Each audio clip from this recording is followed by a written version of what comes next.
আর তেজ্যপুত্র কিন্তু একটি ভ্রান্ত ধারণা, যা বাংলাদেশের কোনো আইন কিংবা বিধিতে উল্লেখ নেই। এরকম ঘোষণা দিয়ে পিতার মৃত্যুর পর অন্য উত্তরাধিকারীরা সম্পত্তি বন্টনের সময় ভুল ব্যাখ্যা দিয়ে থাকেন। এক্ষেত্রে আপনি ক্ষতিগ্রস্ত হিসেবে, আপনি সেই তেজ্য সন্তান হিসেবে 1893 সালের বাটোয়ারা আইনে কোর্ট ফি দিয়ে দেওয়ানি আদালতে বাটোয়ারা মামলা করে আপনি কিন্তু সম্পত্তির অধিকার ফিরে পেতে পারেন। ইসলামী আইনে কোনো মুসলমান মারা গেলে তার সম্পত্তি বন্টনের আগে কিন্তু কিছু আনুষ্ঠানিকতা পালন করতে হয়। নাম্বার 1, মৃত ব্যক্তির পর্যাপ্ত সম্পত্তি থাকলে সেখান থেকে তার দাফন কাফনের যাবতীয় খরচ মেটাতে হবে।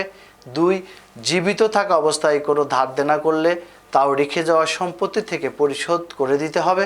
নাম্বার 3, তার স্ত্রী বা স্ত্রীদের দেনমোহর পরিশোধিত না হয়ে থাকলে বা আংশিক অপরিশোধিত থাকলে তা সম্পূর্ণ পরিশোধ করে দিতে হবে। মোট কথা, স্ত্রীর সম্পূর্ণ দেনমোহর স্বামী মৃত্যু অথবা জীবিত যাই থাকুক না কেন তার স্বামীর